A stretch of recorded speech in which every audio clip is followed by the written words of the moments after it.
Good evening friends, मेरा नाम सौम्या है और आज हम बात करेंगे संविधान की कुछ बेसिक जानकारियों और संविधानवाद के बारे में। तो संविधान क्या होता है, संविधान किसे कहते हैं? तो संविधान एक ऐसा लिखित दस्तावेज है जिसके द्वारा देश को संचालित किया जाता है।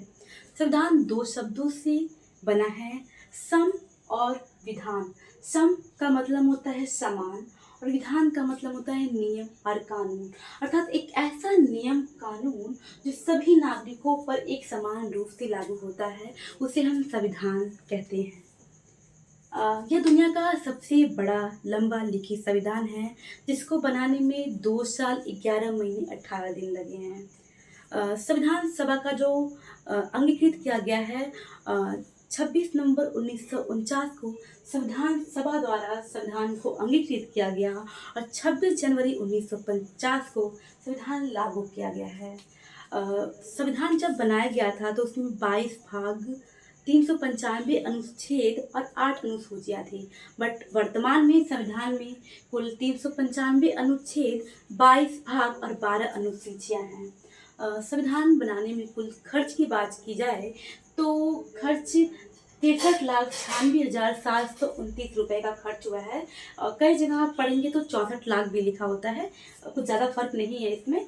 लेकिन एक्चुअल देखा जाए तो 63,96,729 रुपये का खर्च हुआ है संविधान बनने में। ये थी कुछ संविधान की बेसिक जानकारियाँ। अब हम बात करेंगे संविधानवाद। देखिए, संविधानवाद किसे कहते हैं? संविधानवाद को कुछ कम शब्दों में बताया जाए तो हम कह सकते हैं सीमित शक्तियों वाला शासन, अर्थात संविधानवाद उसे कहते हैं जो शासन पर नियंत्रित करता है। शासन पर नियंत्रित क्यों करना चाहता है या करता है? तो इसलिए क्योंकि संविधान द्वारा जो नियम कानून है उसके अगेंस्ट ना जा करके शासन मनमाने ढंग से देश को न चलाए, इसलिए संविधानवाद का निर्माण किया गया है ताकि शासन पर और सरकार पर भी नियंत्रण लगाया जा सके। संविधानवादों का कुछ महत्व की बात की जाए तो यह मनमाने शासन का अभाव है। लोकतांत्रिक शासन अर्थात संविधानवाद किसी व्यक्ति विशेष द्वारा नहीं बल्कि लोकतांत्रिक है, जहाँ सभी लोगों के सर्वांगीण विकास की बात की गई है। संविधान के अनुसार शासन पर नियंत्रण करना ही संविधानवाद का मुख्य उद्देश्य है।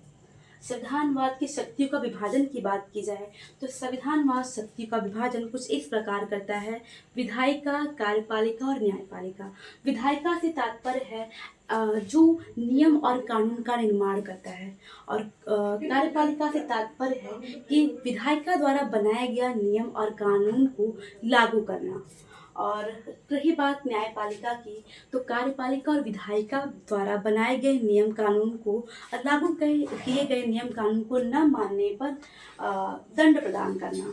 अर्थात जब भी शासन या संविधान द्वारा बनाए गए नियम कानून नागरिकों या शासन द्वारा न मानने पर न्यायपालिका उन्हें दंड प्रदान कर सकती है। तो आज के लिए बस इतना ही, इसके आगे हम अगले वीडियो में देखते हैं। Thank you.